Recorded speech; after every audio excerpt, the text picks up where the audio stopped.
Estás escuchando El Conector.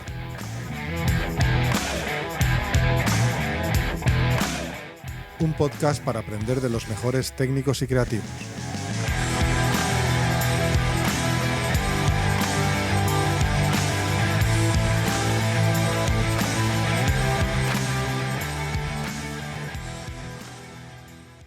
El de hoy es un episodio que nos trae a otro ilustre de mi tierra, la Comunidad Valenciana, en el que podrás comprobar que si tienes claro dónde quieres llegar y trabajas para conseguirlo, entonces vas a llegar.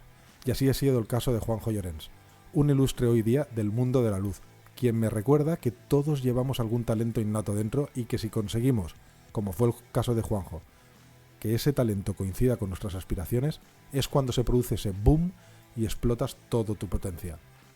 Juanjo es uno de los diseñadores de iluminación más reconocidos en el mundo de las artes escénicas del territorio nacional. Y eso no se consigue solo con un talento natural increíble, sino también con tesón, constancia y con un objetivo muy claro en la cabeza, llegar a lo más alto. Para eso muchas veces hay que tener espíritu de sacrificio y, como él nos contará, ese camino muchas veces no ha sido fácil. Su gran capacidad y talento no son grandes porque te lo diga yo, sino que más bien lo demuestra su palmarés en multitud de premios, entre ellos los 3 premios Max, pero no solo eso, también acumula más de una decena de prestigiosos premios ganados y finalista en muchísimos otros.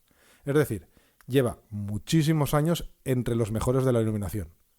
Y lo que le queda. Más de 100 obras en su bagaje y sigue creando con la misma fuerza del primer día. Pero la firma de Llorens no solo puede encontrarse en grandes producciones como los musicales de danza, teatrales o circenses, sino también lo puedes encontrar en algunas pequeñas y medianas compañías del circuito off, a las que él presta su conocimiento y experiencia para iluminar en función de los medios justos con los que se disponen este tipo de salas alternativas. Y bueno, Juanjo es un iluminador versátil, que indaga en las posibilidades de la luz que puede ofrecer a las distintas artes escénicas: teatro, musicales, danza, circo, audiovisuales, iluminación arquitectural. Sus luces, comprometidas con la profesión, iluminan tanto los espectáculos más premiados como aquellos que se estrenan en circuitos minoritarios. Y el alicantino, me gusta recalcar esta parte porque bueno, es de la tierra, ha hecho también suya esa disposición abierta a transmitir sus conocimientos a quienes estén interesados en ellos, tanto en los diálogos de la luz que hace en la Asociación de Autores de Iluminación, como en otras charlas que imparte con fabricantes o con otros organismos e incluso en redes sociales. Como él dice, esta es una profesión en donde todos tenemos que enseñar lo que sabemos.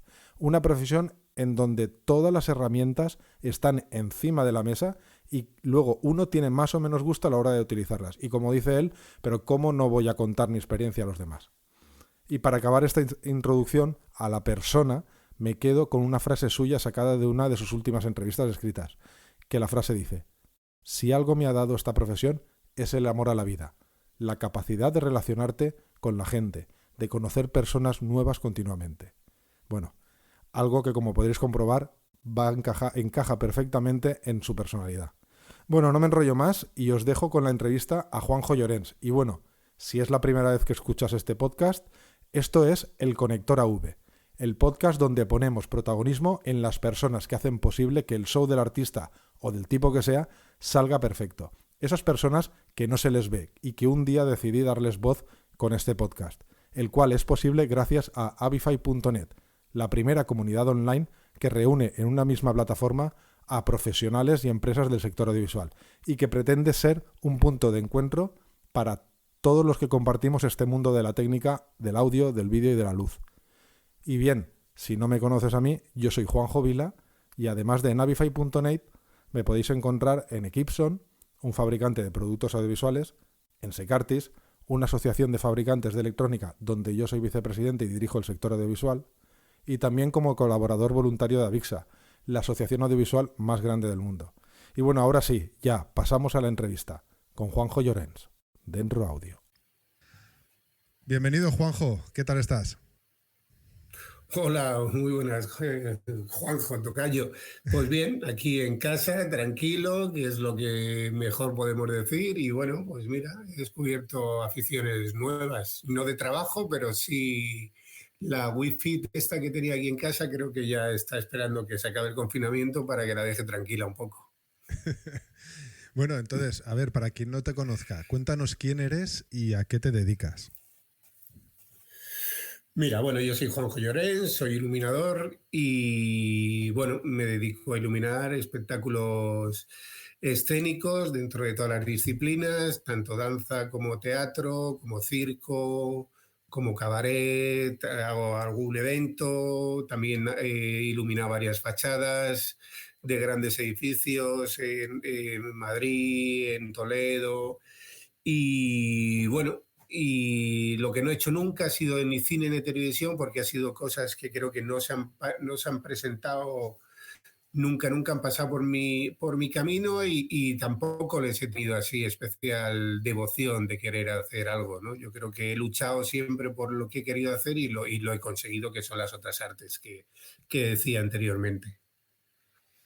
¿Cuántos años llevas dedicándote a la luz?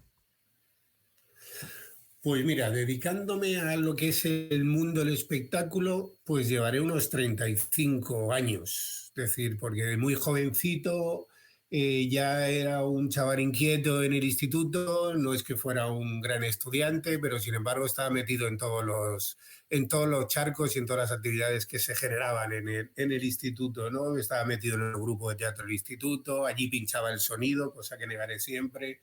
Allí pinchaba el sonido, luego pasé, estaba en el coro del instituto, que mira, pues bueno, con 15, 16 años, pues el director del coro y nuestro profesor de música hacía que unos chavales tuviéramos un amor hacia la música, nos enseñó a solfear, leíamos y cantábamos solfeando, luego le poníamos la letra a esas canciones y luego, pues mira, esas cosas que tomabas como un chaval para no ir a determinadas clases o que tomabas para disfrutar un poquito de lo que no fuera el estudio plenamente dicho, sino otra forma de estudiar, pues mira, me ha servido para poder hacer zarzuelas, para poder hacer óperas, no esa mínima lectura que tengo yo. Ahí en esos años de instituto es donde todo se gesta, ¿no? Es decir, bueno, a mí me gustaba el heavy metal, de repente hay chavales con inquietudes musicales como músico, a mí me interesaba más la parte de pipa o de Roddy, entonces, pues con ellos formamos un grupo de heavy metal, nosotros éramos los técnicos del grupo, íbamos encantados con nuestra camiseta de Necrópolis, con el detrás, con el montador, éramos súper orgullosos de montar el equipo de sonido.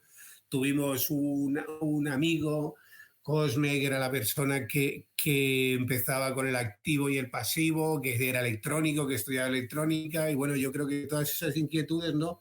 Se fueron juntando en mi vida, ¿no? Luego, pues el grupo de teatro, pues bueno, eso de ahí nos hizo conocer a las empresas de sonido y de iluminación que nos traían en los festivales, nos ponían la luz, nos ponían el sonido. Y bueno, y a raíz de eso, pues empiezo mi primera actividad profesional compaginando el trabajo con los estudios, que era con una empresa de Alicante, con Rogel, sonorizaciones y nada, y ahí empezamos ya Alfonso Peña y ahí empezamos o ahí empecé, yo empecé al mundo de profesional o semiprofesional, o sea, el mundo profesional de lo que era mi ciudad, Alicante, en el mundo del espectáculo, ¿no? Luego, pues bueno, nos hicimos pipas de acero, hablo en plural mucho porque mi vida va ligada también a algún que otro compañero, ¿no? Que hemos seguido la trayectoria los dos juntos, ¿no? Pablo Moreno y yo. Entonces, luego éramos los pipas del grupo de heavy metal que había más potente en Alicante, que era Cero. Y bueno, hay una anécdota muy bonita que es lo que hizo cambiarme de profesión. Muy bonita porque no me pasó nada, evidentemente. Estábamos en pleno concierto de un concierto que le habíamos dicho que no teníamos que hacerlo porque el escenario se caía, se caía. Se hizo el concierto, el escenario no se cayó y cuando nos pusimos a desmontar se cayó la carima de la batería y la estaba desmontando yo. Entonces, nada, pues tuve ahí un pequeño esguince, menos mal, y ahí decidí que dejaba el sonido. Justo en ese momento, o a los 2, 3 días, pues la persona que nos ponía las luces para hacer los espectáculos teatrales y era la que nos ponía las luces en los conciertos de estos grupos de hacer de Necrópolis y demás, pues bueno, justo me ofrecieron irme a trabajar con ellos, que era Iluminación Esportes de Alicante. Entonces ahí empecé a cogerle amor a la luz y amor a la luz y bueno, y ya empecé a trabajar también como freelance, trabajaba con Iluminación Esportes, seguía estudiando, empezaban las compañías de teatro con la que yo empecé en el instituto, a Escena Teatro Elisa, empezaba a hacer bolos con otra compañía que había en Alicante que era Jacara Teatro y luego acabé mis estudios y ya ahí era donde ellos me mandaban a todas partes, ¿no? A trabajar, es decir, que he empezado desde el principio, o sea, he cargado más camiones que creo que he cargado los mismos camiones que toda la gente que hemos empezado desde cero, ¿no? Porque además no había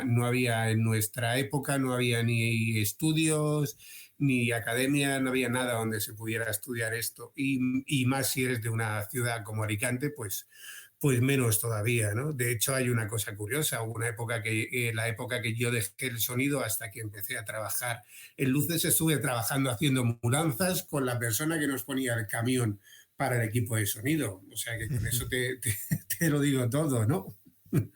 Oye, y en aquella época, la luz en el mundo del rock and roll, ¿qué importancia tenía? ¿Tenía la importancia que tiene hoy o era una cosa mucho más secundaria y realmente lo que importaba era que sonara pero no se le daba importancia a la luz? ¿Qué nos puedes contar de aquella época?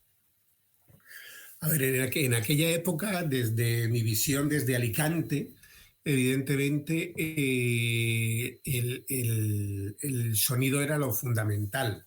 Es decir, y creo que sigue ocurriendo lo mismo actualmente, ¿eh? Es decir, ahora mismo tenemos más recursos, tenemos muchos medios para iluminar, pero cuando una banda sale de gira, lo que siempre se lleva es al técnico de sonido.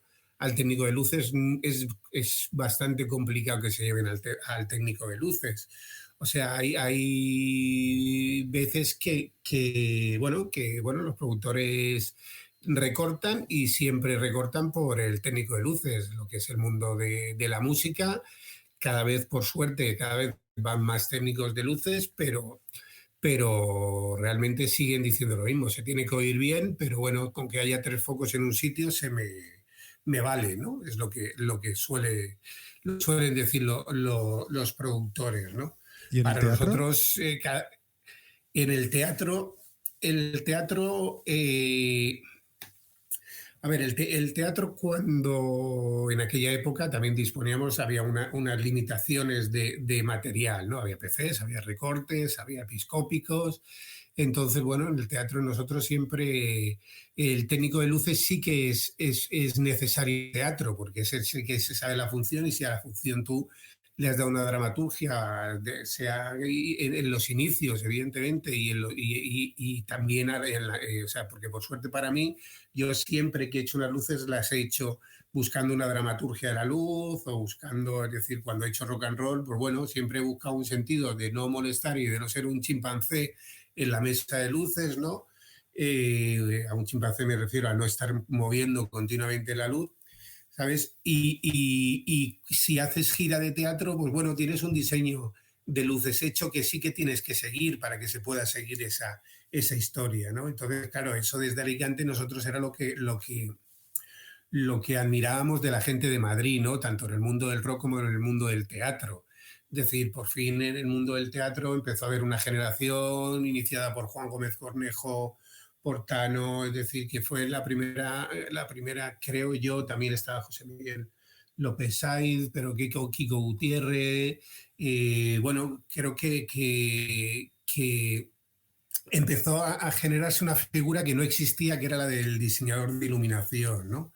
Anteriormente siempre era el director del teatro que habla, o sea, el director del espectáculo que hablaba con el eléctrico, con el jefe de luces y le decía, pues quiero que esto vaya por aquí, que vaya por allá y vaya por allá.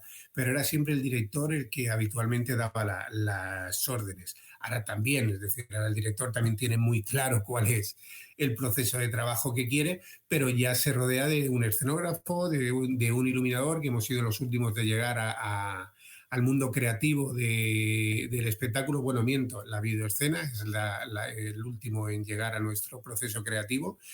Y entonces, pues bueno, hay que agradecerle mucho a nuestros mayores, tanto la parte de diseño por plantarse, entre comillas, y crear esa figura, como ante toda la parte técnica, ¿no? Es decir, de que lo que nosotros ahora tenemos o lo que las nuevas generaciones tienen muy fácil, antes era muy complicado hacer, ¿no? Es decir, antes había que llevar una manguera que pesaba muchísimo para llevarle la señal a la mesa de luces, y ahora llevas un cable de MX, o sea, y antes ya tenías que llevar un socapés que, bueno, depende de los canales que llevaras, tenías que llevar un socapés 1, 2, 3, o sea, que era mucho. O sea, ahora se están facilitando mucho las cosas, ¿no?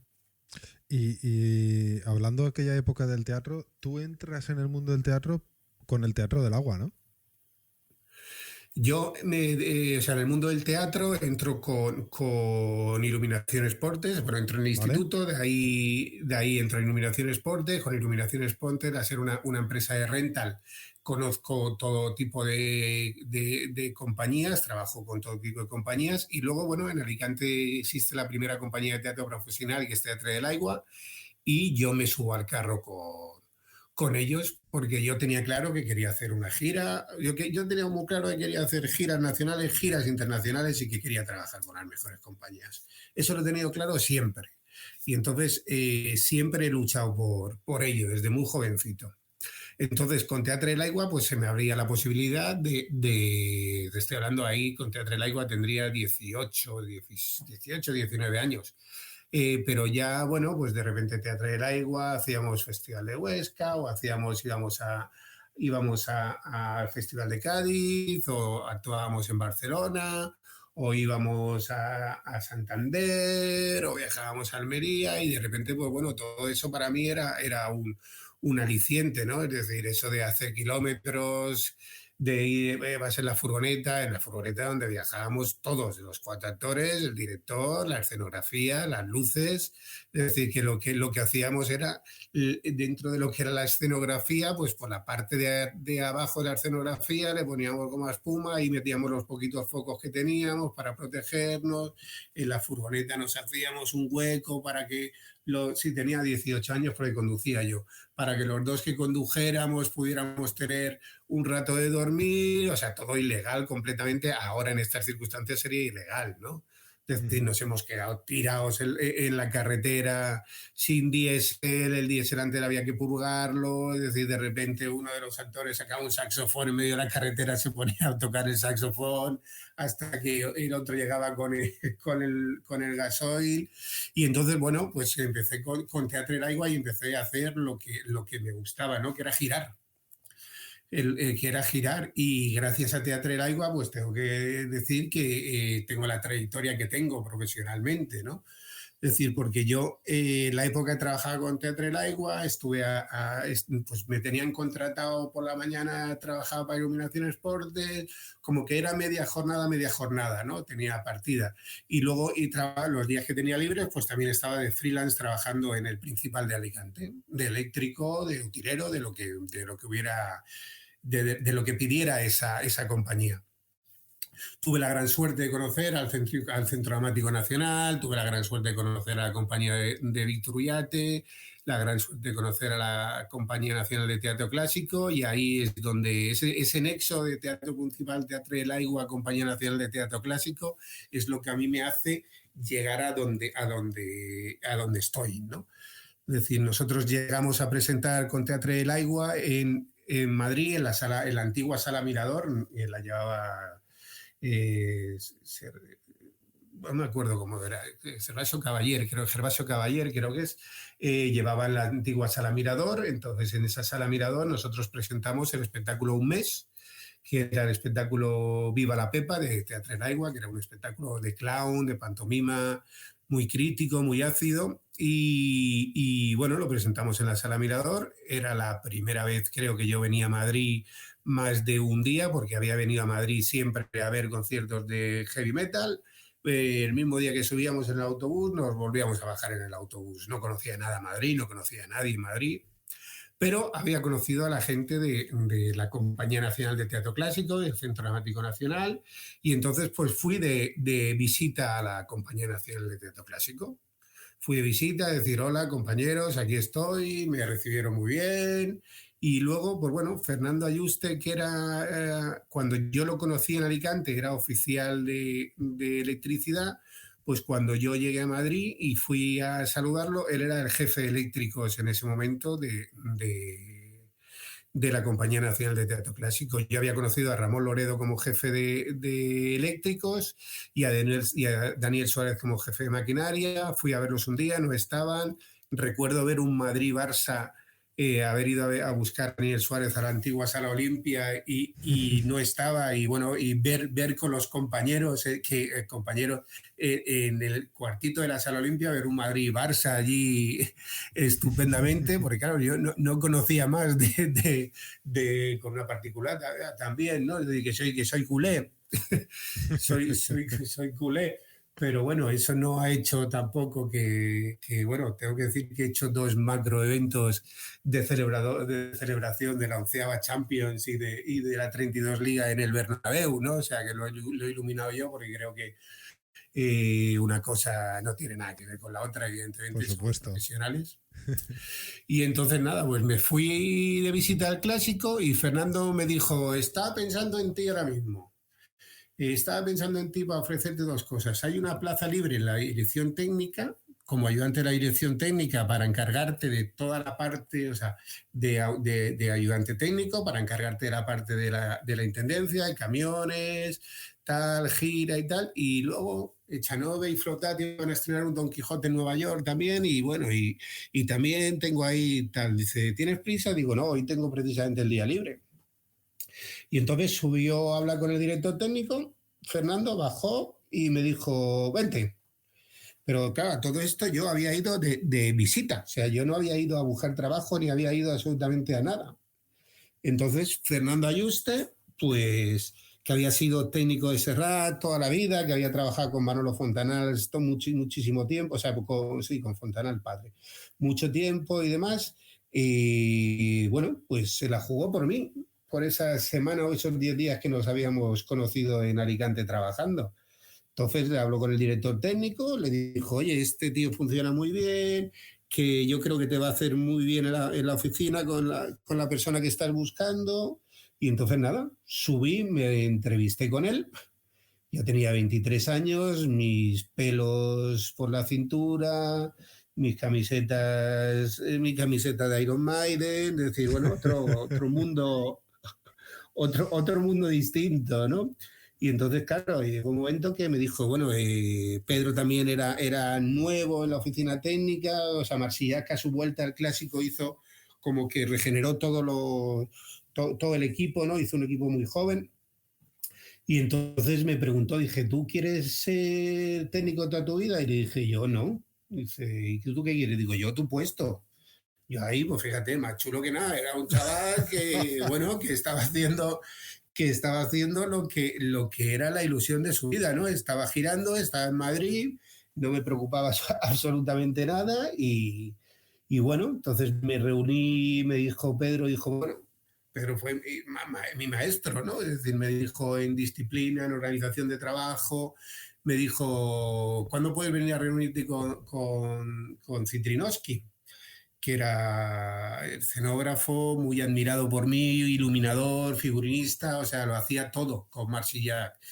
Y entonces dije, bueno, déjame el jueves, déjame un día. Y entonces subí a hablar con Citrinowski y me dijo, ¿tú crees que vale para esto? Y yo le dije, mire, yo estaba, o sea, y tú imagínate la situación, yo voy a hablar con Citrinowski, que es una de las personas que admiro, y cuando subo a su despacho, subo en el ascensor con el Adolfo Marsillac. Entonces yo no sabía ya qué hacer, ¿no? Hola, ahí todo tímido. Entro al despacho, me reúno con Citrinowski, con Pedro Muñoz, me dice Citrinowski, dice, bueno, esto argentino, así muy serio, muy seriote, me dice, ¿tú crees que sirves para esto? Y digo, mira, yo tengo 23 años ahora. Empecé a los 16, ya a España en furgoneta me la he recorrido de arriba abajo. Yo a este nivel no he trabajado nunca, pero si no lo intento no lo voy a saber nunca. O sea que, y la siguiente frase fue, ¿cuándo te puedes incorporar? Y dije, coño, ¿qué está pasando aquí? Dije, pues, no sé, déjame 2 días. O sea, y entonces, y así fue. Tú imagínate, yo ya vivía solo, llamar a mi madre y decirle, y a mis padres y decirle que no vuelvo a Alicante, que me quedo a vivir en Madrid. ¿Pero cómo que te quedas a vivir en Madrid? Si no conocemos a nadie, si no tienes, digo, sí, que me quedo a vivir aquí, que voy a trabajar con Marsillac. Entonces eso ya era, que vas a trabajar con Marsillac. Eso ya era otro nivel, ¿no? Y de repente, pues bueno, mis padres me montaron mi casa de campello, desmontaron todo, mientras yo vivía en una pensión en Madrid porque no tenía a nadie que pudiera alojarme, porque es que no conocía a nadie, ¿sabes? Y entonces vivía en una pensión en la cual la dejaba los viernes, que cogía el último tren. Yo trabajaba en la oficina técnica, solo trabajaba de lunes a viernes. Entonces yo el viernes dejaba la pensión y no volvía ahí hasta el lunes para ahorrarme viernes, sábado y domingo. Entonces, o me cogía el último tren me salía más económico cogerme el último tren que salía para Alicante a las 8 y venirme en el primero el lunes a las 7 de la mañana. Y si no podía hacer eso, pues mi hermano venía desde Ayora, que era donde estaba él preparando, bueno, estaba con su tema de las clases, entonces venía él desde Ayora a por mí y nos bajábamos a Alicante. Quiero decirte que de repente no fue fácil. Igual que luego, pues claro, yo en ese año 92, que fue cuando entré en la Compañía Nacional de Teatro Clásico, pues mi primera gira fue de marzo a noviembre, con La Verdad Sospechosa y El Desdén con el Desdén. Quiero decirte que fue una gira larguísima, entretenida. Luego, claro, para que veas que esto no era fácil, o sea, tú salías de gira, todo era estupendo, tus amigos de gira, todo qué bien nos llevamos todos, jiji, jaja, pero volvías a Madrid y nadie te decía, vente a dormir a mi casa. Era un día, era una noche que yo salía con mis bártulos, me iba a buscar otra pensión, dormía y al día siguiente me iba para otra serie de gira, ¿no? Soy una persona que me lo dijo en un momento, que yo se lo agradecí mucho, que fue Miguel Sosa, el jefe de prensa, que sí que en alguna ocasión que viajaba con nosotros decía, Juanjo, vente a casa.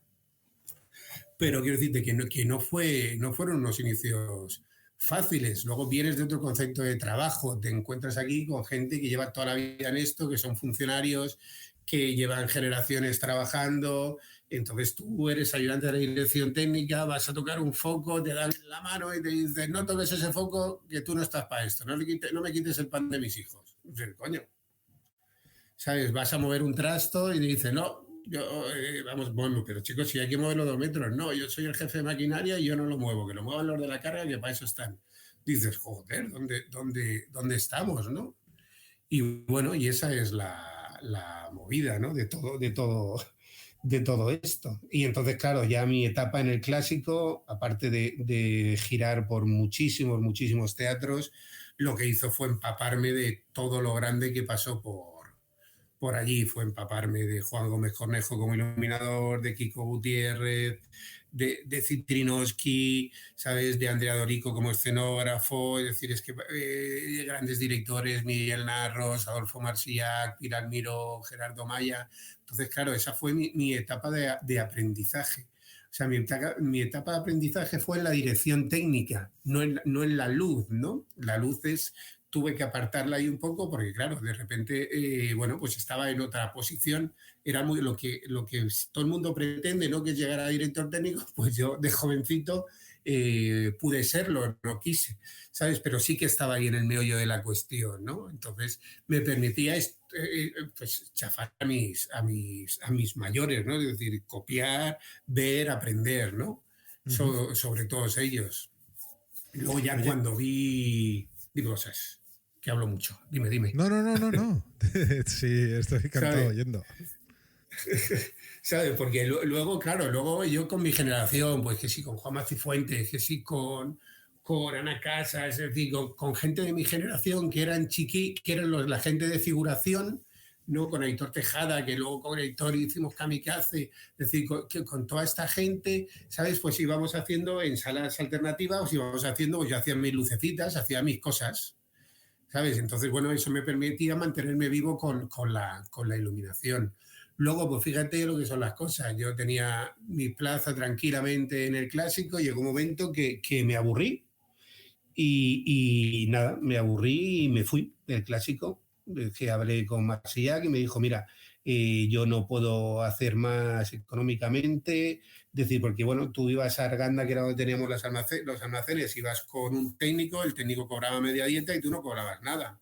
El técnico cobraba horas extras y tú no cobrabas nada. Por eso se suponía que tú eras una persona de cargo de confianza al pertenecer a la oficina técnica. Entonces, claro, de repente había unas desproporciones muy grandes, ¿no? Y entonces, bueno, pues también te cansas, no hubo giras ese año, no hubo tal, entonces yo pues me pasé, recuerdo aparte que fue la época del caso Roldán, o sea que bueno, es que todos los días leías el periódico, leías tal, y entonces al jefe de prensa del Clásico le dije, ¿por qué no me consigues una entrevista con los directores técnicos de los Ballets Nacional de España?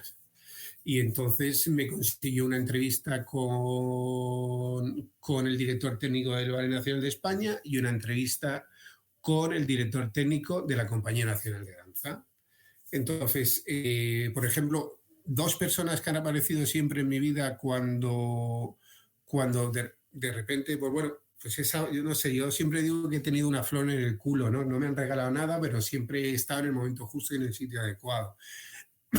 Perdón. Trabajando en la dirección técnica del Clásico, pues conoces a las oficinas técnicas del resto de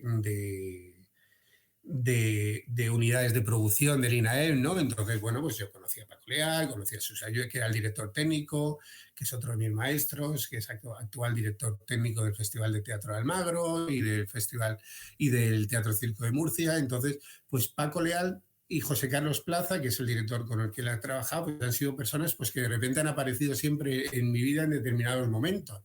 Entonces, cuando yo me fui del Clásico, antes de entrar con el ballet a trabajar, pues de repente aparecieron José Carlos y Paco Leal y acabé haciendo una gira con Paco Leal y con José Carlos Plaza, que fue la de... era un monólogo de Charo López, Tengamos el sexo en paz, ¿no? Que era un monólogo. Entonces es una gira que me hice yo con Paco Leal, porque sus ayudantes, que ya que habían creado su empresa, Tecnifront, Toño y Abelino, estaban haciendo otra gira. Bueno, entonces no la hicimos Paco y yo, ¿no? Y ahí ya me había entrevistado con Nicolás Fistel. Entonces, estando en Lorca, lo recuerdo perfectamente, estaba en Lorca con Charo López haciendo ese espectáculo y me llamó Nico y me dijo que por mi parte está ya todo hecho para que te vengas a la Compañía Nacional de Danza conmigo como asistente mío. Y entonces, nada, ahí empezó otra época de mi vida que fue la Compañía Nacional de Danza. Entonces yo en la Compañía Nacional de Danza entraba como asistente de Nicolás Fistel y tenía que dar los pies de luces. Entonces me dijo, ¿tú sabes dar pies de luces? Y dice, yo no tengo ningún problema, yo vengo, esa es mi profesión, vengo de allí y retengo muy bien todo esto, no tengo ningún problema. Entonces eso fue muy bien durante un tiempo hasta que de repente un día Duato dijo, yo necesito un regidor en el escenario y tú eres la figura del regidor. Y entonces al final acabé en el escenario de regidor de escena y de ayudante de la dirección técnica de Nicolás Fister y luego de Miguel Ángel Camacho. Algo que yo no había hecho en mi vida, que era la regiduría y encima de una compañía nacional, ¿sabes? De danza. Yo la música que leía era muy poco. De todas formas, toda la danza de Duato es muy visual, ¿no? Entonces era como que bueno, fue otro aprendizaje. Entonces fue una época también dura porque Duato había echado al regidor que había en aquella época en el ballet, todos los técnicos consideraban que yo estaba usurpando un puesto de trabajo, total, que aquello fue que o daba todos los goals en su sitio o no los metían. Hasta el punto que el técnico de luces se metía en el escenario con una cámara a la alemana. Es decir, de que no veía absolutamente nada del escenario. O sea, no había nadie de electricidad viendo la función desde fuera. Entonces yo, con mis tablillas, con mis notitas, todo lo que había hecho, ¿sabes? Yo daba mis goals, daba todo y bueno. Nico es otra de las personas que aprendí muchísimo con Nicolás, porque Nico, pues por ejemplo, sí que tenía esa confianza en mí, me mandaba por delante a muchos sitios, hicimos una gira por Brasil donde yo iba por delante y me hice todas las visitas técnicas, iba haciendo el montaje de luces, de maquinaria, iba haciendo todas estas figuras, y luego él ya llegaba, cuando llegaban ellos hacían la puesta de luces, ¿sabes? Alguna puesta de luces también hecho. Y luego Duato hacía una cosa muy, muy interesante, que era, a final de temporada siempre le ofrecía a sus bailarines que crearan coreografías y que hicieran sus coreografías. Entonces ahí sí que los bailarines eran de mi generación, sabían que yo hacía luces, que me gustaban las luces, pues he hecho muchas luces con ellos, ¿no? Entonces también era una manera también con toda la infra de la Compañía Nacional de Danza.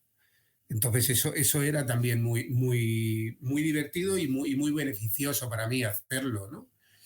Y luego ya volvía al clásico porque, bueno, por un tema de juicios con el INAEM, tal, porque claro, la broma llevaba como 10 años, 11 años trabajando para el INAEM y no tenía ningún reconocimiento. Así es que presenté una denuncia, gané esa denuncia y yo tengo la plaza como adjunto a la dirección técnica de la Compañía Nacional de Teatro Clásico.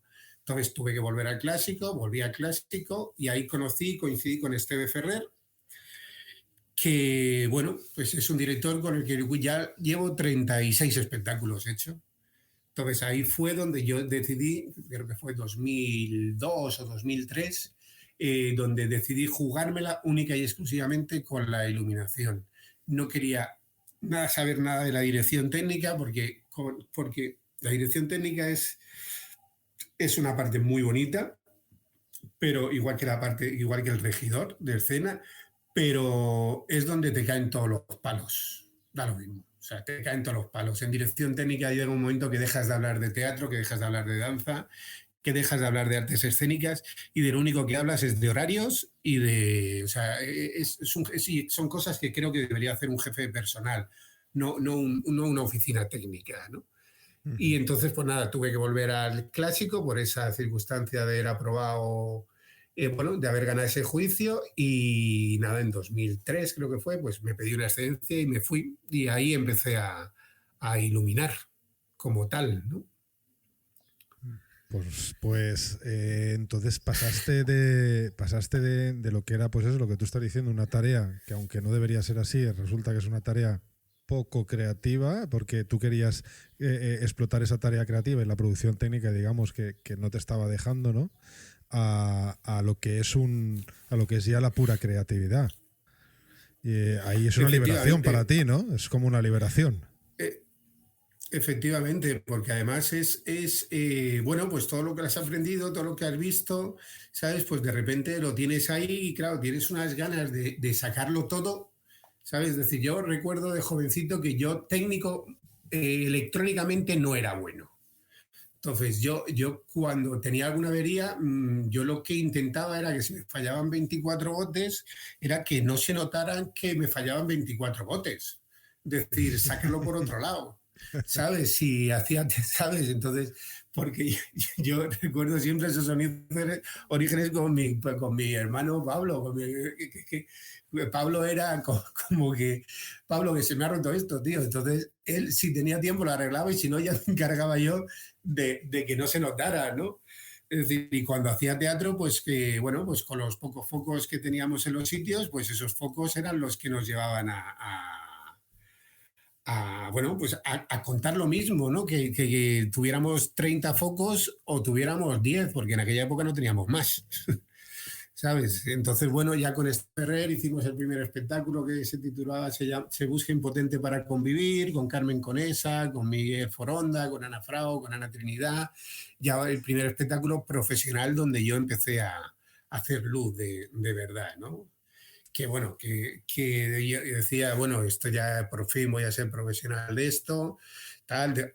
Evidentemente ya había trabajado con muchísimos grandes profesionales, con lo que sabía lo que era un espectáculo grande, porque no dejaba de venir de la Compañía Nacional de Danza y de la Compañía Nacional de Teatro Clásico, o sea, con espectáculos de 200 y 300 aparatos puestos, ¿no? Y entonces, bueno, pues cuando me enfrento al mi primer espectáculo, que yo voy así muy de listo, que vamos con móviles, que tal, que no sé qué,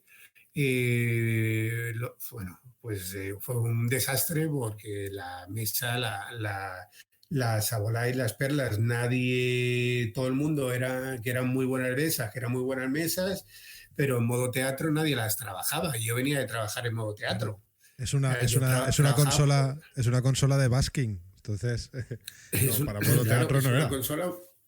Era una consola muy directa, pero claro, para modo teatro, que era lo que yo hacía, no servía para nada, ¿sabes? Porque no podías meter cosas intermedias, porque había que hacer un no sé qué, no sé cuántos, pum, pum, pum, para hacer una intermedia, tenías bueno, que yo fue un lío muy grande. Y encima, claro, llevaba el procesador, según me decía, es que este es el procesador con el que el hombre llegó a la luna, sí, un 232, una cosa así, o sea, que es que llegaría a la luna, pero así llegó. Quiero decirte que es que cuando empezabas a meterle mucha información, era un espectáculo, ya 300 y pico QEs, pues a partir de, entre lo que se quedaba en el programador, lo que se quedaba no sé qué, en la mesa le dabas una orden y al minuto reaccionaba.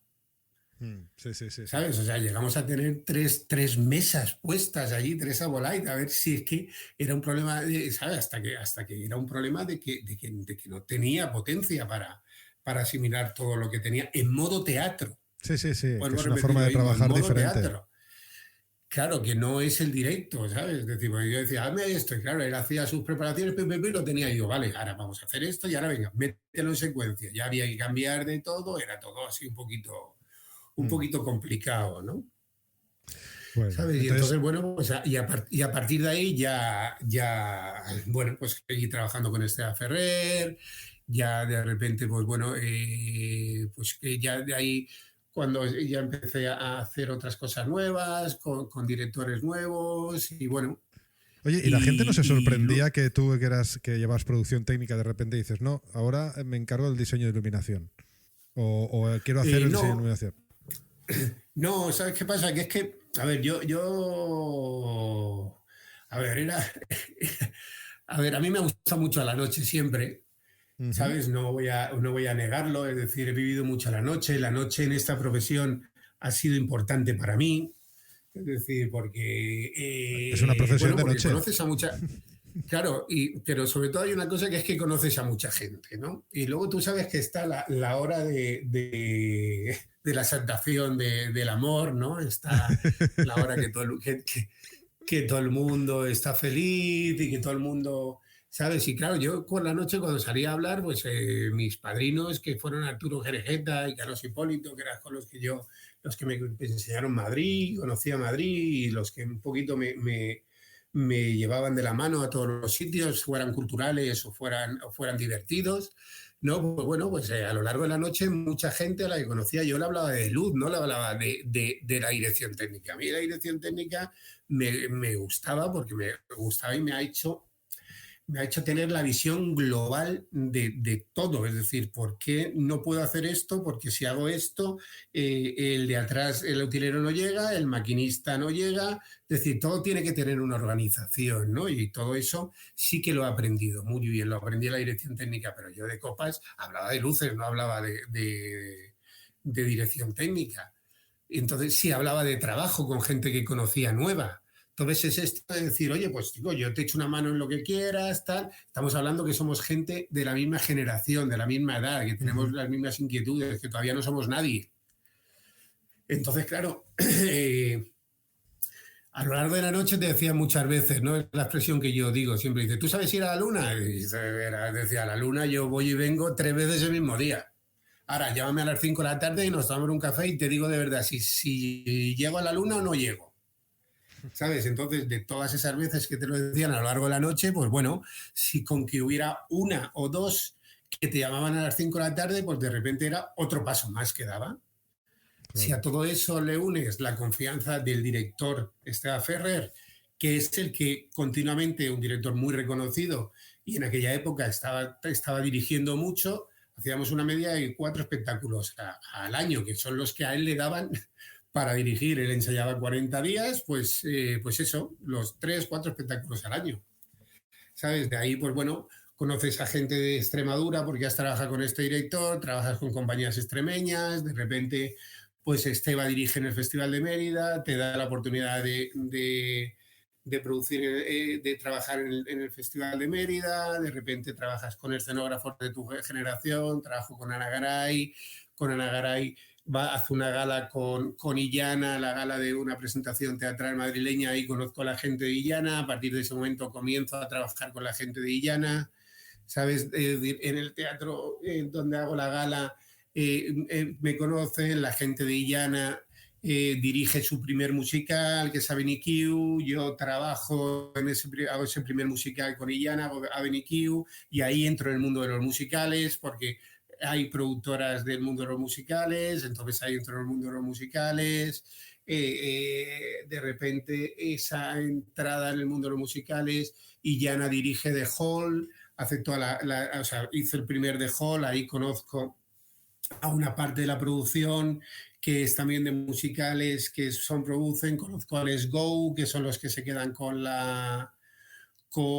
el espectáculo, con The Hall, hago los 3 The Hall, montan 2 circos, yo trabajo con ellos, hago uno de los circos, lo ve la gente del Circo Los Horrores, les gusta, gracias a un nexo común que es Miguel Braida, que en paz descanse, que era un escenógrafo maravilloso, ¿sabes? Pues Miguel Braida me introduce en el mundo del circo real, del Circo Los Horrores y de productores de sonrisa. Entonces ahí de repente pues es como que otro salto, ¿no? Al mismo tiempo, por otro lado, estaban haciendo Kamikaze Producciones, o sea, Miguel del Arco, Aitor Tejada, los cuales yo había trabajado con ellos en el clásico, ¿sabes? Pues de repente deciden montarse una compañía que es Kamikaze Producciones, con actores también que yo había conocido en el clásico, con Cristóbal Suárez, con Israel Elejalde, con Manuela Paso, ¿sabes? Es decir, y luego pues conozco a Raúl Prieto, conozco a Bárbara Leni,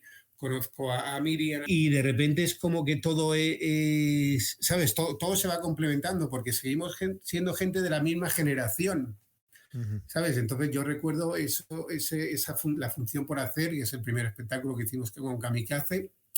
La función por hacer, pues no éramos nadie. O sea, si había alguien ahí que hacía cosas, era yo, ¿no? Que hacía ya hacía bastantes luces y tal.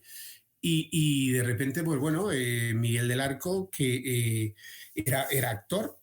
Miguel del Arco era actor y bueno, ahí eran guionistas, Aitor y él eran guionistas. Y entonces la función por hacer la hacemos en el local de Cristóbal Suárez.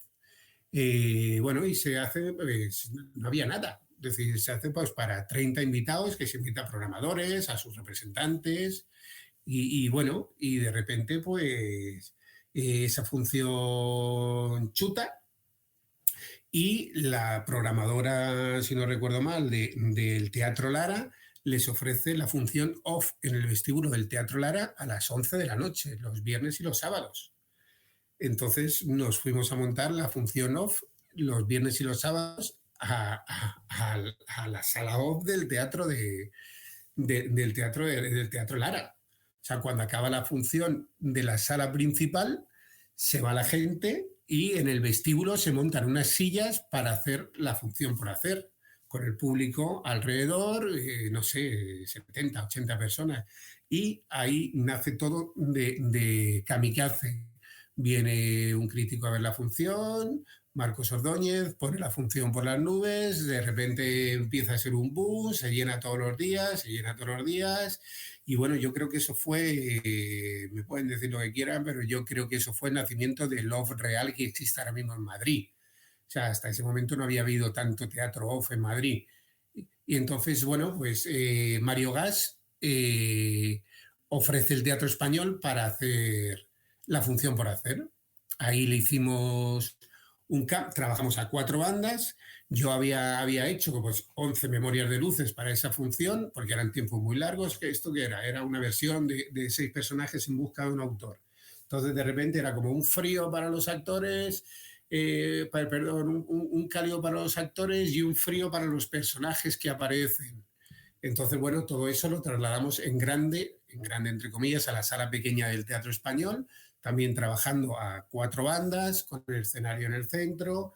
Y bueno, pero yo fui fiel a mi primera idea, ¿no?, del diseño de iluminación. Es decir, la función podía haber sido una función de 300 QEs, pero fue una función de 14, porque es que había tanta verdad actoral que es que no necesitabas hacer más.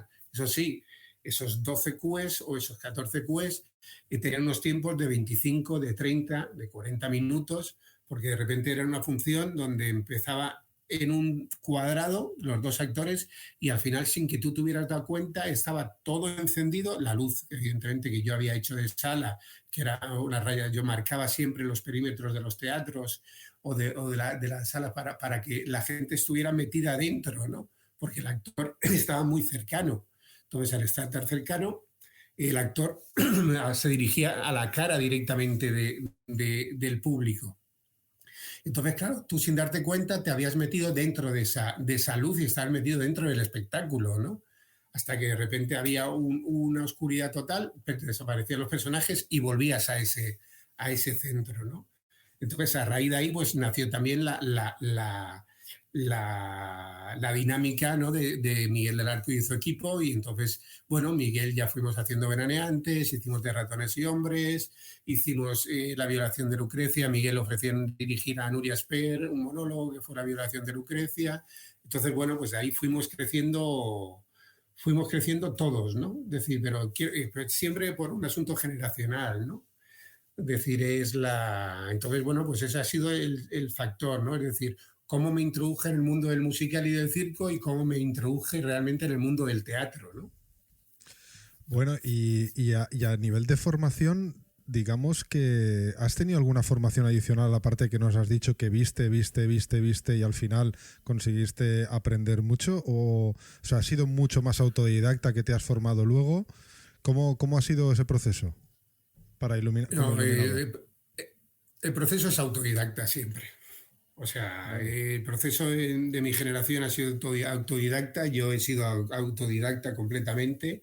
Es decir, he visto mucha luz, he reconocido dónde se pueden poner las cosas por peso, he reconocido dónde se pueden poner los elementos por escenografías, he reconocido dónde se pueden poner focos porque los actores tienen que entrar y salir a la hora de poner calles, quiero decirte, todo ver, pero luego creo que tienes unas bases, es decir, has estudiado unas bases, que algún libro que te has traído en inglés, que has conseguido, te dice lo que son las bases de iluminación, a tus maestros le has visto las bases de iluminación, ¿sabes? Es decir, para iluminar bien es esto, pero bueno, también llega un momento que dice, vale, esto está muy bien, estas bases las hemos seguido, tal, pero la iluminación es algo muy personal, ¿no? Entonces, evidentemente, pues bueno, vale, pues si yo quiero tirarle a este tío para que se le vea media cara, no estoy en televisión que se le tiene que ver la cara entera.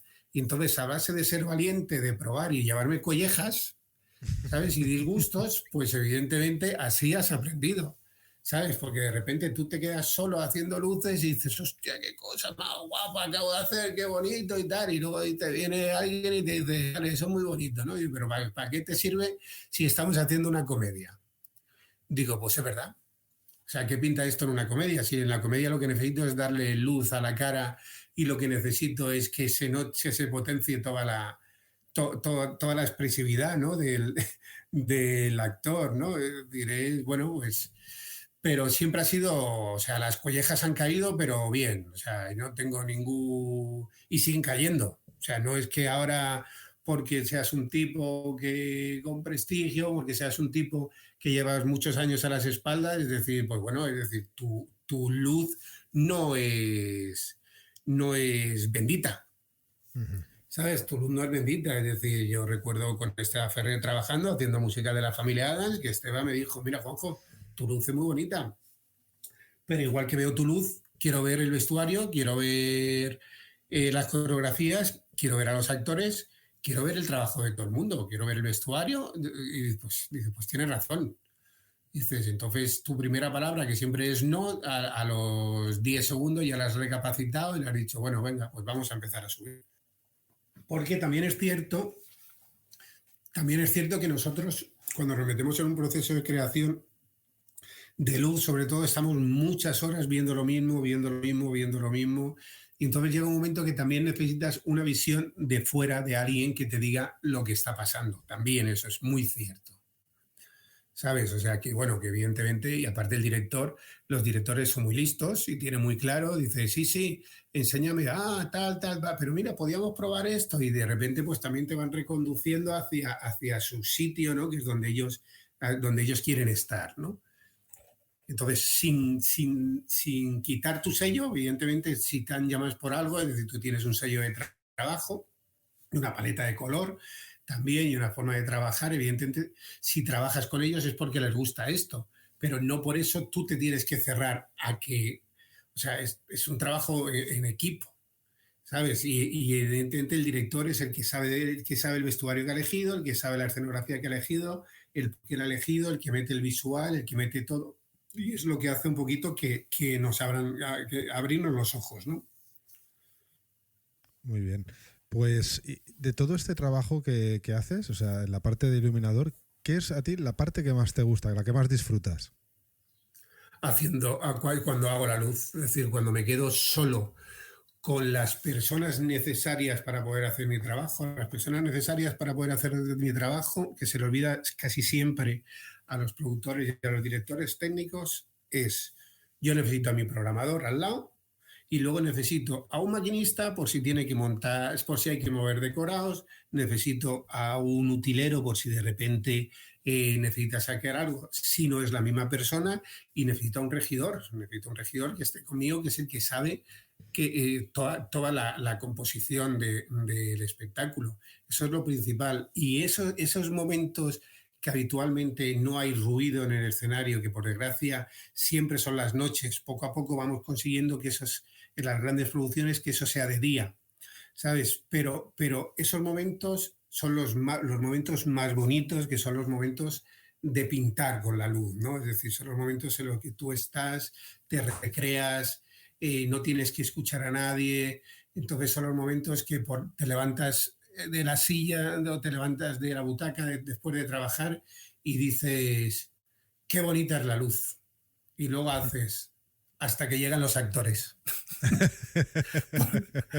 Porque en ese momento se les tiene que ver las caras, se les tiene que ver todo, y tú sabes que esa noche te vas muy convencido que has hecho una cosa maravillosa, pero que al día siguiente, cuando tengas a los muñecos como pues como muy delicadamente les decimos nosotros, ¿no? Y no sé, y con muchísimo cariño, ¿no? Y cuando luego llegan los muñecos al escenario, pues evidentemente es otra cosa. ¿Sabes? Es decir, o por ejemplo cuando hago circo, es decir, tú no sabes las que yo lío cuando hago circo, que me quedo iluminando. Es decir, yo con cinta rosco me hago pelotas blancas y empiezo a tirarlas para arriba, ¿sabes? Para saber hasta qué altura tengo luz una vez que hago la luz del número. Porque claro, si están haciendo un mano a mano, o sea, pues de repente tiene que haber luz hasta el último dedo del pie cuando está arriba, ¿sabes? Entonces es eso, de repente empiezas a moverte, empiezas a tirar pelotas, empiezas a mirar por todos los lados, que aquí no me molesta, aquí no me molesta, aquí no me molesta. Entonces todo esto no me molesta, entonces ya sé que tengo la luz para presentarla a él. Luego me queda todo lo que tengo por detrás para pintar. Pero claro, es decir, no sabes la de locura, o de repente coger una escalera, te subes una escalera, te pones arriba de la escalera y dices, y te dice tu programador, ¿qué haces ahí? Dices, no, es que el columpio empieza aquí arriba, entonces la luz tiene que venir de aquí para arriba, ¿sabes? Es decir, todo ese tipo de cosas, ¿no? Pero la parte más bonita de mi trabajo es hacer luz, pintar la luz, ¿no? Es decir, dejar esos momentos que estás solo, que no necesitas que es el momento que no quieres que esté el director contigo, que no quieres que haya nadie que opine alrededor tuyo, es decir, que estás tú con tu programador. Mi programador para mí es fundamental, ¿sabes? Y mi programador puede opinar todo lo que quiera y más, igual que me echa de la mesa muchas veces porque le estoy diciendo 1000 cosas en el mismo minuto y me dicen, date una vueltecita y ahora vienes tranquilamente que yo ya te he hecho esto, ¿no? Y está así, esto, que no te he dicho que esto, que tal, que no sé qué, que no sé cuánto, y el otro te va diciendo, sí, vale, y él va a la suya, entonces él tiene su orden o sea, sabe cuáles son sus prioridades en su máquina, que es la que conoce, y entonces él va haciendo su trabajo conforme, pues, da lo mismo lo que yo le diga, ¿no? Yo siempre digo que tanto Rodrigo Ortega, que es lleva trabajando conmigo desde los 23, debe tener 29, o sea, empezó a trabajar conmigo recién salido de la escuela, ¿sabes? Como Pablo Zamora, que ya es un tipo bastante experimentado. Creo que son las dos personas que me dan paz. O sea, yo son mis programadores que digo, son los que me dan la paz a mí, es decir, son en los que tengo una confianza total y absoluta, tanto creativamente como técnicamente, ¿no? Es decir, yo sé que me voy a hablar con dirección o me voy a hablar con algún artista o me voy a hablar con alguien que necesita hablar y yo sé que ellos no van a esperarme que yo vuelva, ellos siguen trabajando porque conocen el trabajo que hacemos, conocen mi forma de iluminar, conocen mi dinámica de trabajo y entonces eso es algo impagable. ¿Sabes? Porque luego hay otro tipo de programador que es el que no, sí, porque también hay iluminadores así. Es decir, yo no hago nada si tú no me lo dices.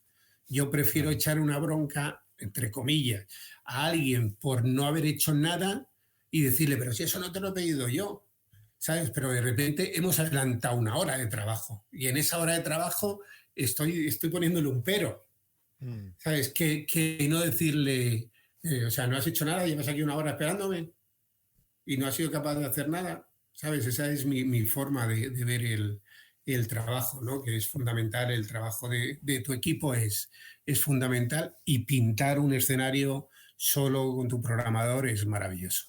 No hay otra forma. Has nombrado el circo varias veces. Creo que me da a mí la sensación, igual no, pero me da a mí la sensación que tiene algo que para ti ha salido algo especial, ¿no? Que te significa algo especial. Pues mira, para mí el circo creo que bueno, lo amo, es una disciplina que empecé a trabajarla a través de The Hall, que empezamos a hacer la serie de espectáculos de circo y cabaret, luego los productores de Let's Go montaron un par de espectáculos de circo para teatro, que fue Olo y que fue Storm, si no recuerdo mal, y bueno, y luego pues entré a formar parte de la familia de Circo Los Horrores. Ahí fue por Miguel Braida, que era el escenógrafo, y Circo Los Horrores iba a estrenar su segundo espectáculo, que era Manicomio, y ellos habían visto mis trabajos de The Hall, les gustaba mi trabajo, la forma de tocar el circo, y Miguel me puso en contacto y ahí estuvimos. Bueno, fíjate la disciplina del circo, lo que era el circo en este país, o lo que es el circo, ahora por suerte cada vez más tecnológico, más tal, y yo que vengo del teatro.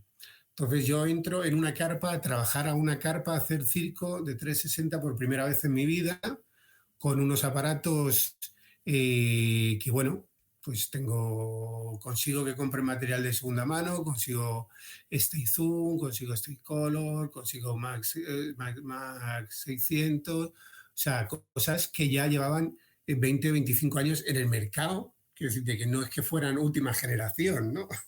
Precisamente era segunda mano y que podían comprar, y botes. Entonces yo con la idea y la prudencia siempre del mundo teatral, difuminadito, no manchar al público, no hacer esto, no hacer lo otro. Desde el primer momento que empezaba a ensayar estaba allí, me quedaba por la noche grabando, a las 9 de la mañana volvía a estar ahí porque seguían ensayos, es decir, bueno, pues me tiré como 4 o 5 días, no conocía a nadie, mi amigo que era Miguel Braida ya había montado la escenografía, se había ido, no conocía a nadie, yo decía, llegó un momento que dije, yo no sirvo para esto.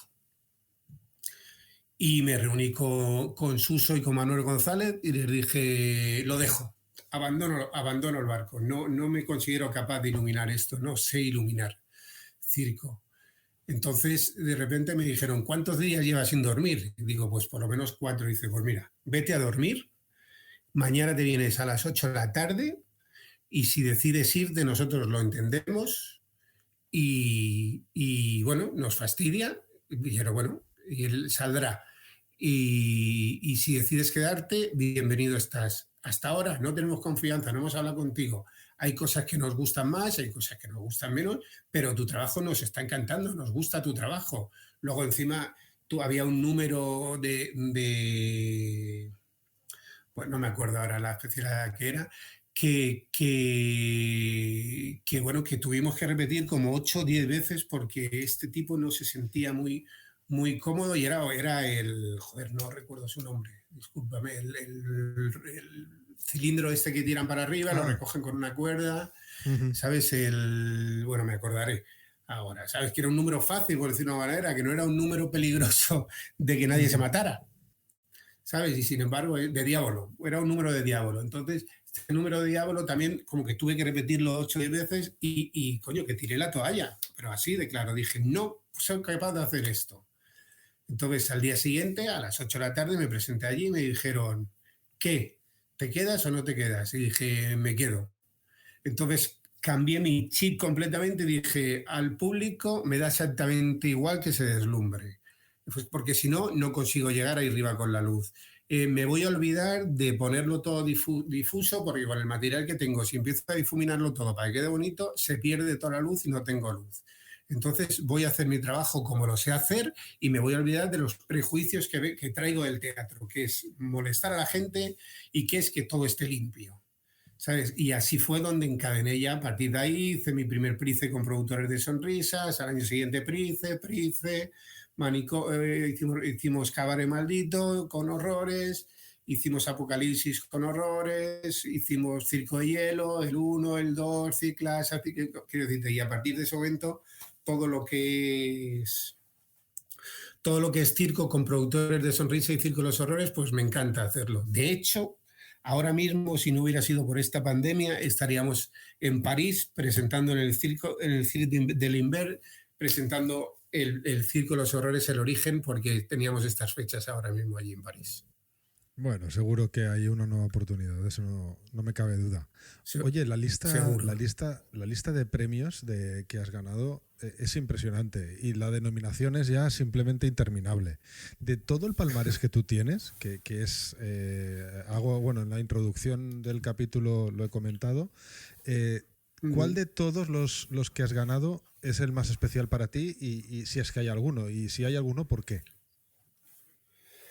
A ver, el más especial para mí, sin lugar a dudas, es el primer Max que gané de Ratones y Olmos, con La función por hacer. Es el más especial porque de repente es lo que te contaba antes, ¿no? Es decir, salimos de una sala de ensayos a un teatro, de un teatro a una sala grande, a la sala pequeña del Teatro Español, ahí tal. Entonces, de repente, ese año nació una compañía que fue Kamikaze Producciones, donde eran 6 actores, donde era Miguel del Arco y Héctor Tejara, que eran los productores, autores, directores, tal, Sandra Vicente con el sonido y yo con la luz. Entonces, de repente, nos llevamos 7 Max ese año, ¿no? Íbamos con 11 nominaciones, creo que era, y nos llevamos 7.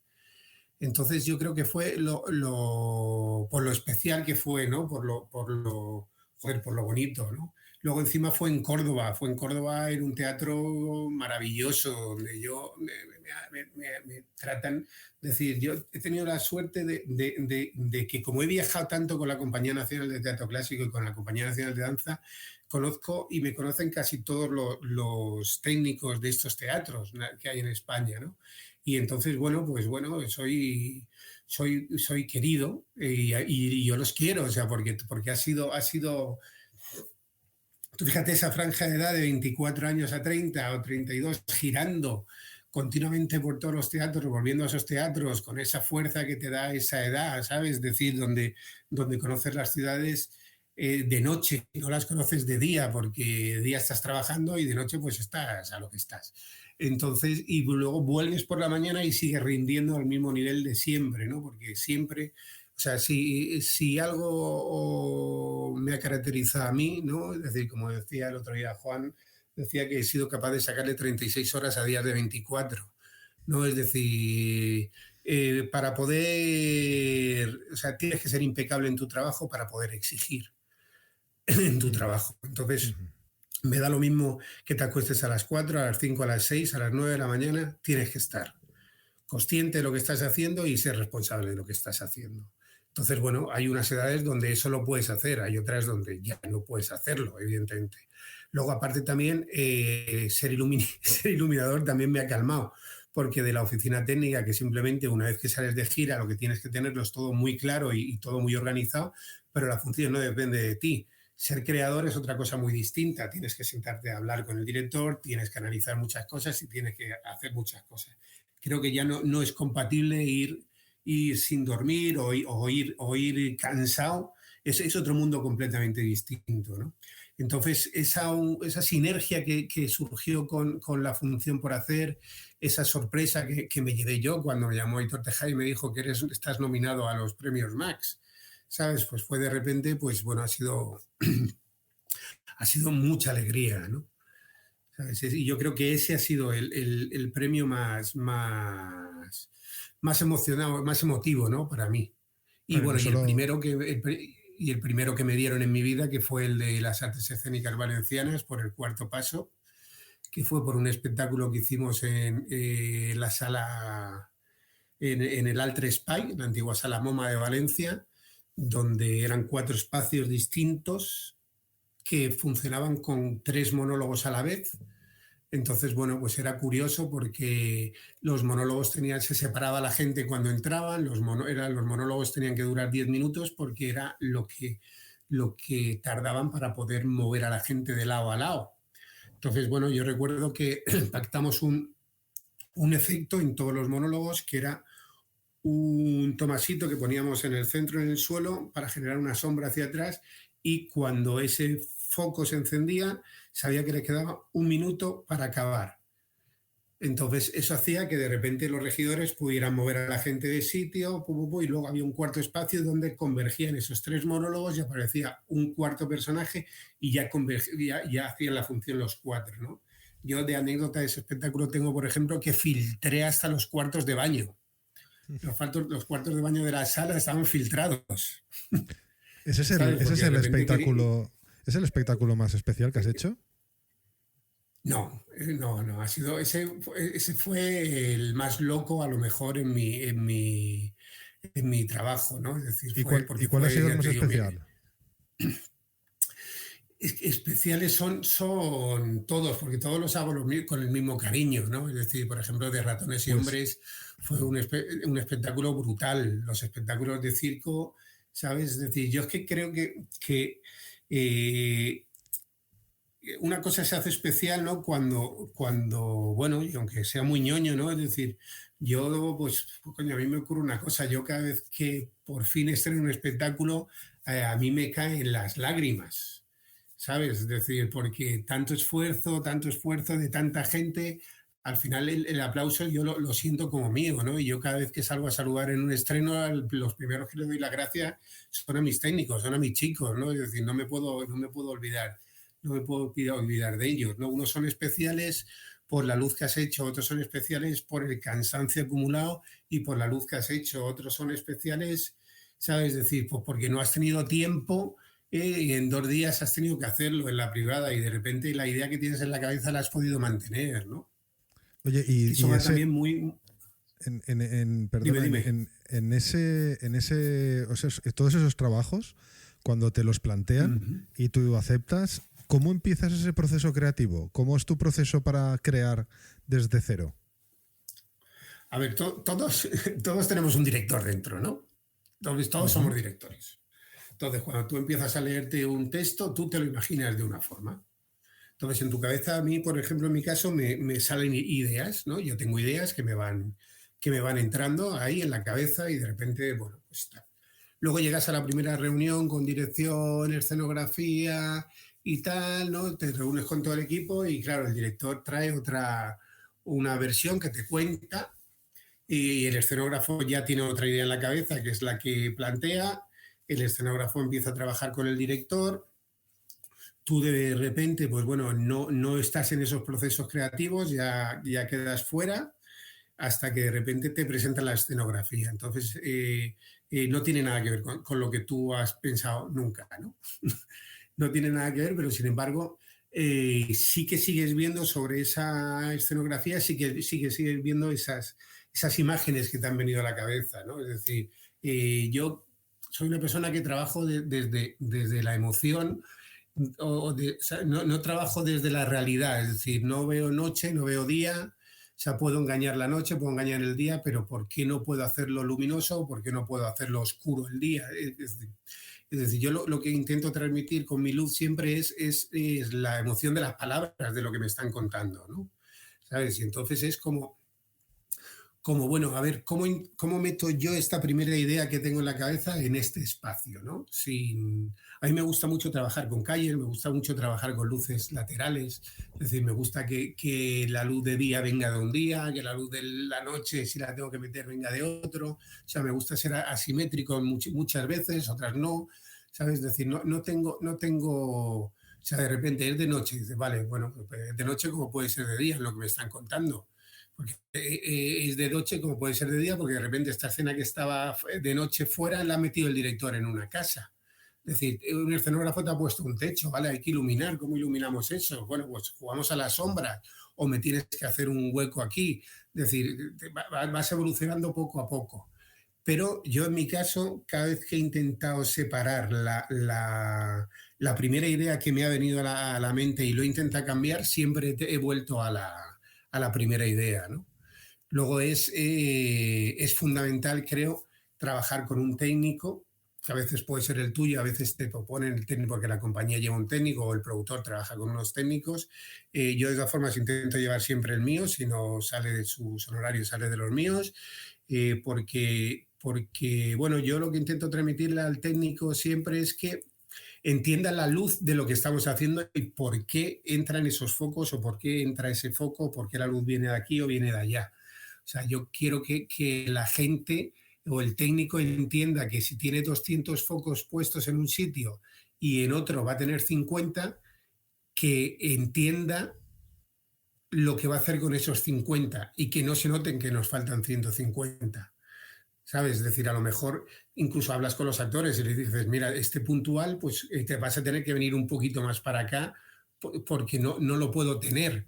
O de repente dices, vale, este puntual es imprescindible, entonces tengo que tener este puntual en este sitio y ya me amoldo, es decir, para hacer primer, segundo término, para hacer esta calle y tal, en vez de hacer 4 calles pongo 2, es decir, bueno, te tienes que adaptar, pero que lo que es la intención de la luz, lo que es la luz sea siempre la misma, ¿no? Es decir, cuente lo mismo en cada espacio, ¿sabes? Entonces ese es un poquito el proceso de trabajo. Por eso te digo que cuando pintamos, ¿no? Cuando realmente, porque la técnica dices, vale, me dejan estos huecos, hago esto, aquí, pongo lo otro, siempre ponemos algún foco de más, sin lugar a dudas, es decir, porque siempre se nos escapa algo. Es decir, ahora con los mundos de los iPads y de los teléfonos es muy fácil. Es más fácil trabajar porque tú grabas un ensayo, entonces sabes, en el ensayo estás viendo a tiempo real lo que estás haciendo. Entonces yo cuando estoy grabando un espectáculo y me grabo ese ensayo previo, tanto sea la sala de ensayo, sea primera toma de contacto en el escenario, trabajo con esa imagen, ¿no? Entonces sé por dónde van, ya tengo la música, y ya la música es la primera que va entrando en los ensayos. La música creo que es fundamental en nuestro trabajo, ¿no? Porque la música también nos lleva a unas sensaciones y nos lleva a unas emociones que no es lo mismo tener esa música en ese acento que hace el actor, hace un acento, entra un acento musical, entonces de repente si entra un acento musical a mí me permite hacer un acento con la luz también, y o sea, la música es algo en lo que yo me apoyo mucho cuando hago espectáculos con bandas sonoras, ¿no? Y ahora, pues bueno, ahora tenemos que convivir con la videoescena. Eso, ¿sabes? Te iba a preguntar. O sea que... Me lo has quitado. ¿Cómo es tu relación con la videoescena? Pues mi relación con la videoescena es buena. Es decir, yo tengo claro qué hay que ver, qué se tiene que ver y qué no se tiene que ver.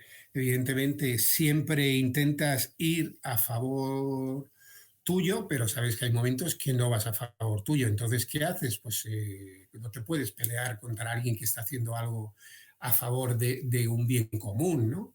Entonces, bueno, pues yo, por ejemplo, trabajo mucho con Álvaro Luna, que es un videoescenista, un videoartista maravilloso, y bueno, no siempre es fácil, pero lo que sí que tenemos claro es que siempre trabajamos juntos.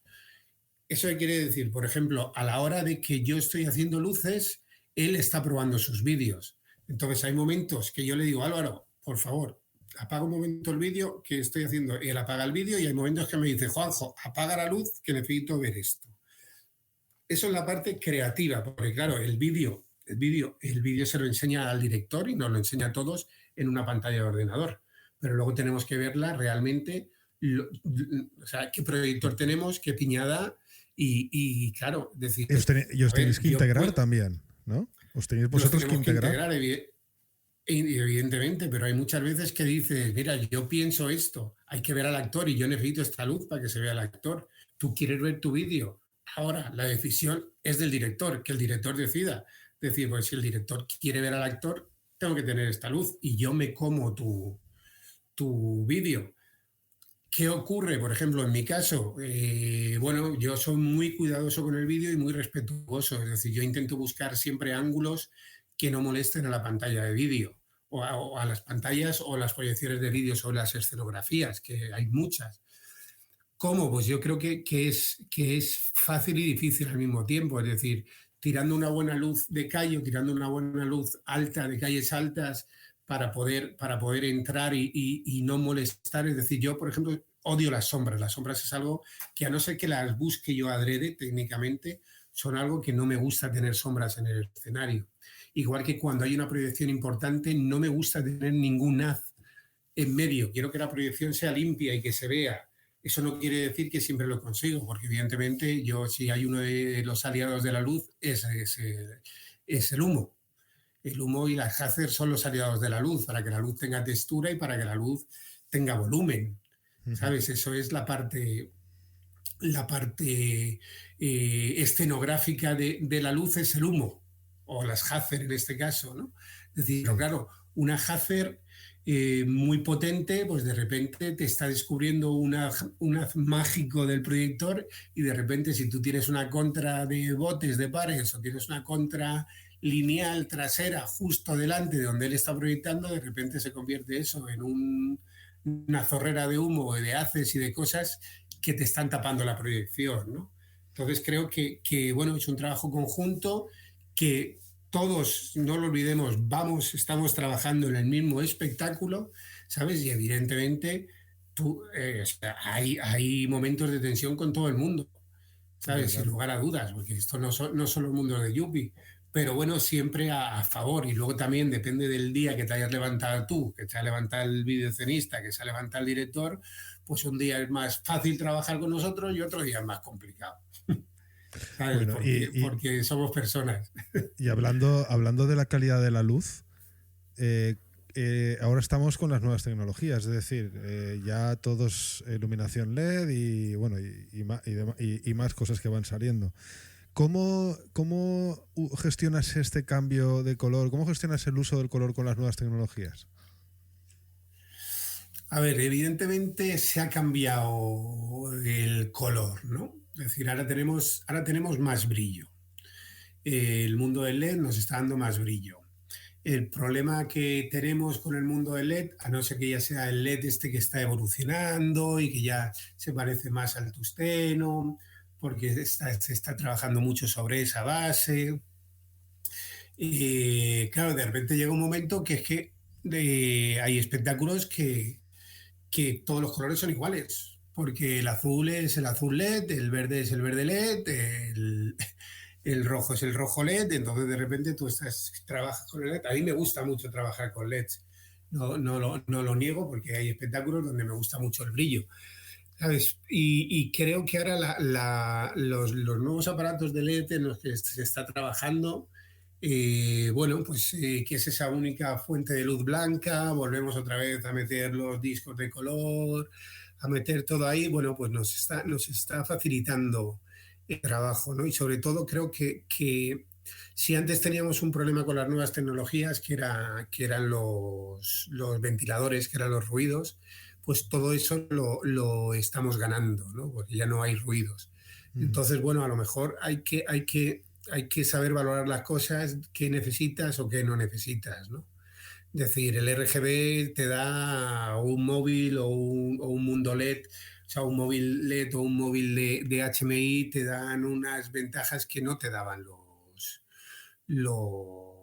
que no te da el tungsteno, pero el tungsteno te da otra ventaja, sobre todo porque con un foco haces 200 cosas, que antes para hacer 200 cosas tenías que poner 200 focos. ¿sabes? Entonces, bueno, eso no quiere decir que a mí, por ejemplo, pues a mí me gusta, te digo, soy un poco anárquico en eso. A mí me gusta mezclar el LED con el HMI, me gusta mezclar con el tungsteno, es decir, me gusta utilizar, incluso no soy referente, o sea, hay unas marcas que me gustan para hacer un tipo de efecto, hay otras marcas que me gustan para hacer otro tipo de efecto, ¿sabes? O sea, no, y de Ujú. repente yo sé dónde trabajo, es decir, sé cuándo necesito un aparato de una calidad determinada y sé cuándo necesito un aparato de otra calidad determinada. O sea, Ujú. sé cuándo necesito un aparato preciso y tiene que ser preciso por narices porque lo necesito que tenga esa precisión, y sé cuándo tengo un aparato que lo tengo para hacer bulto y para hacer unos generales y una serie de cosas donde no me molesta ni el ruido, ni su, ¿sabes? Ni que arranque, tenga un arranque duro porque no lo necesito para ese momento, ¿sabes? Y sé también que al productor le hago feliz cuando Claro. compran ese material, ¿no? Pero yo, Claro. yo, yo creo que el mundo el mundo del color ahora mismo es convivir. ¿Cómo convives con él? Pues lo mismo te digo, lo mismo de antes, es decir, a base de collejas, es decir, pues me he equivocado o no me he equivocado. Bueno, pues me he equivocado, pero no puedo decir que me he equivocado. Vamos a ver cómo arreglamos esto. ¿Sabes? Entonces intentas hacer mezclas que se vayan a más pastel, no sé, hay una serie de trucos también, ¿no? Que tienes, ¿no? Y que, bueno, que te da la experiencia, ¿no?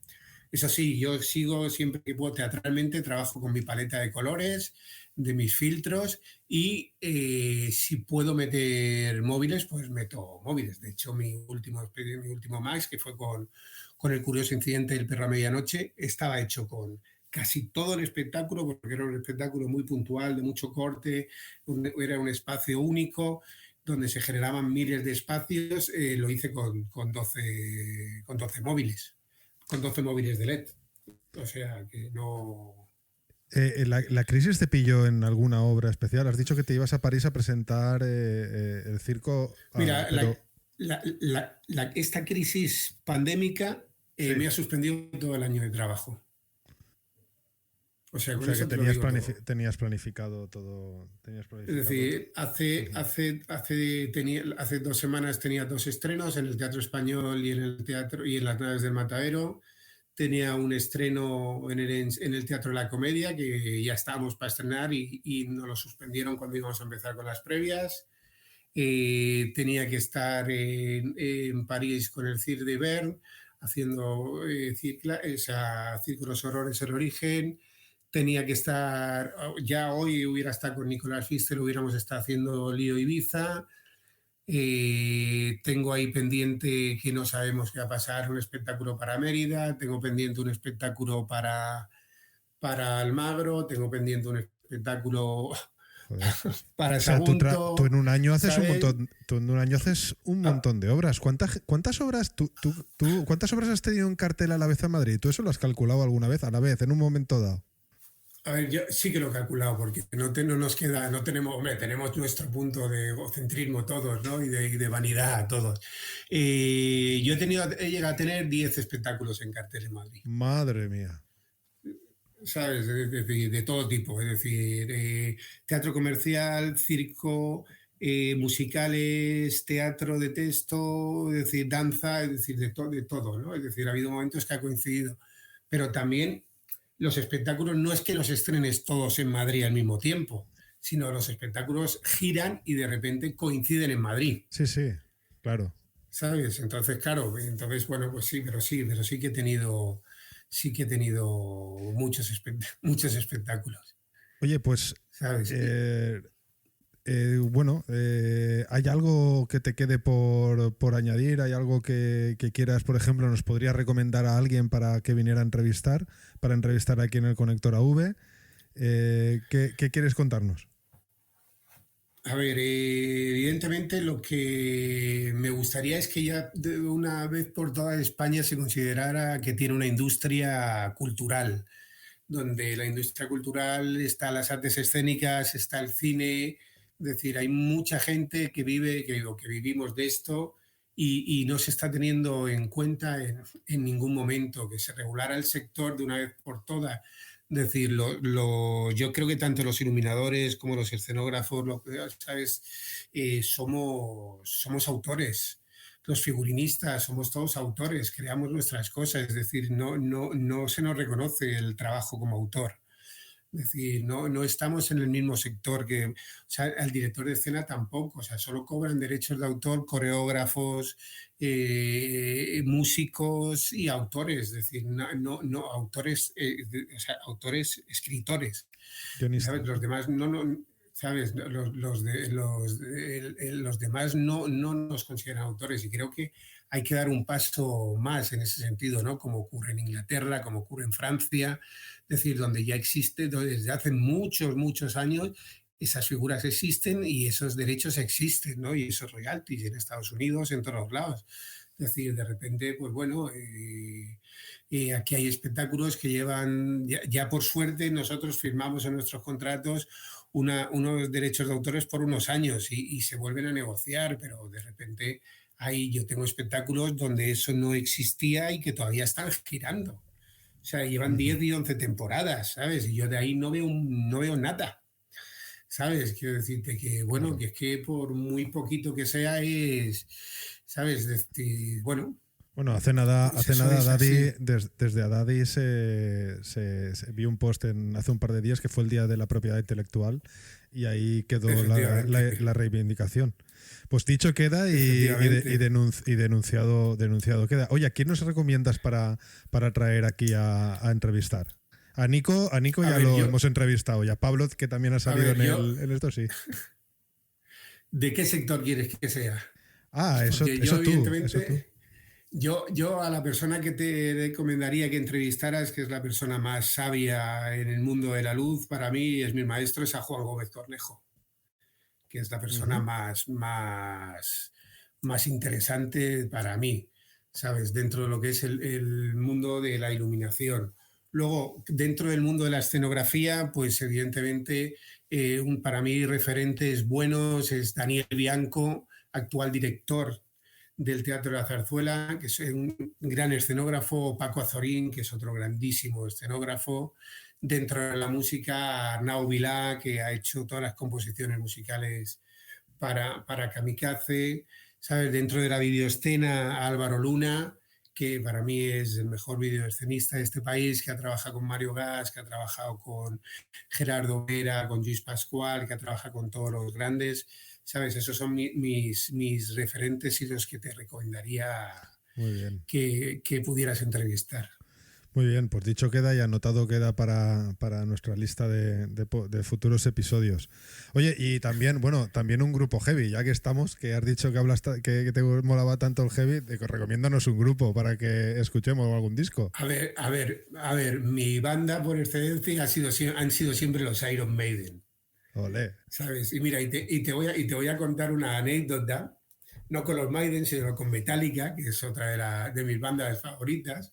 Hace como 2-3 años, ¿no? La última vez que tocaron aquí en Madrid, que salieron las entradas a la venta, tocaban en el Wizzing Center, salieron las entradas a la venta y bueno, todo se vendió.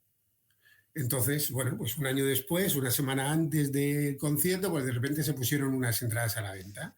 Y yo lo oí por Rock FM, cogí, me metí en la página y dije, yo quiero entrar aquí. Entonces me pusieron en espera, y dije, pues nada, me han dado por detrás. Entonces apagué el iPad y demás, y bueno, de repente al rato veo el iPad y coño, que me venía una entrada. Entonces compro la entrada, y el tío más feliz del mundo, y entonces de repente me nominan a unos premios, los premios de la Asociación de Directores de Escena, los premios de la ADE. Me nominan a los premios y digo, no puede ser. O sea, el mismo día que había conseguido la entrada de Metallica, digo, no puede ser esto. Entonces, el concierto empezaba a las 9, la entrega de premios empezaba a las 7, digo, bueno, yo espero que esto no se alargue mucho, si no me toca, si no gano, me levanto y me voy directamente, y si no, pues nada, ahí. Eran las 9, todavía no había llegado el premio de iluminación, venga, y yo no podía más, estaba allí diciendo, estaba pensando más en Metallica que en los premios, si te soy sincero, ¿no? Y encima tenía a Nicolás Pfister, que era el representante de la AI, que era mi amigo, habían puesto a todos los entregadores en el escenario, que me iba mandando mensajitos, ¿no? Que me iba diciendo, pero tú no tendrías que estar viendo a Metallica ahora, ¿sabes? Que me iba chinchando, ¿no? Entonces, bueno, de repente sale Nico, da el premio, tuve la gran suerte y el gran honor de recibir ese premio, que fue por los Gondra, un espectáculo que hice con el Centro Dramático Nacional en la Sala Valle Inclán. Y de repente, bueno, pues ya acaba todo esto, a las 10:15, iba con 2 amigos, con Amalia y con Óscar, y cogí el premio, se lo dije a Amalia y le dije, toma, me voy corriendo, por lo menos voy a ver la hora que queda de Metallica. Y me fui corriendo y conseguí ver la última hora del concierto de Metallica. Ah, pues bueno, mataste todos los pájaros esa noche. Muy bien, muy bien. Sí. O sea, fue aquello de... Pero fue una situación muy, muy, muy divertida. Yo tengo el heavy muy presente porque para mí la persona que más sabe del hard rock y el heavy que yo conozco es mi mujer. A mi mujer le dices que batería era de qué, no sé qué coño de grupo del 84 y te dice, era este. Y además, luego pasó este. Es una auténtica enciclopedia. Yo cuando la conocí flipé. Y bueno, pues agradecerte la hora y media de entrevista que nos has brindado, que la verdad es que, vamos, el que no haya aprendido algo es porque no ha querido, pero que de aquí sacamos mogollón de aprendizajes. Uno de ellos, me quedo con él, es la tenacidad y la valentía a equivocarse para al final llegar a aprender y a poder realizar un trabajo de mucha más calidad. Pero para eso hay que tener, lo primero, tenacidad de estar ahí, y lo segundo, la valentía de poder equivocarse y ver qué pasa y probar esa curiosidad. Así que me quedo sobre todo con eso. Muchas gracias, Juanjo. Muchas gracias a ti, Juanjo, por haberte interesado por mi trabajo. Me lo he pasado muy bien, ¿sabes? He recordado anécdotas impresionantes, ¿sabes? Y bueno, y sobre todo esos inicios, ¿sabes? Que los inicios siendo de una ciudad como éramos pequeña, como era Alicante, ¿sabes? Es decir, esa valentía que ahora decías, dejarlo todo, absolutamente todo, y venirme como Paco Martínez Soria con mis 2 maletas, venirme a Madrid, ¿sabes? Recuerdo además, ya como última anécdota, que llegué a Madrid, había huelga de taxis, con 2 maletas, que antes las maletas no tenían ruedas, subiéndome la calle Atocha hasta la pensión, que llegué todo sudado, que me verían y dirían, pero este chiquillo, ¿qué le ha pasado a este hombre? Bueno, a este hombre no, a este niño. ¿Sabes? Porque no dejaba de tener 23 años cuando llegué aquí sin conocer a nadie, ¿no? Pero creo que yo sí, siempre que me dicen que recomiendas, hay que ser valiente en todo. O sea, hay que ser valiente, hay que jugársela o sea, se aprende a base de collejas. Es decir, si es que no hay otra forma de aprender. Es decir, no hay... Y de deslomarse. O sea, de descargar un camión y de repente entre caja y caja o te quedas durmiendo encima de la caja.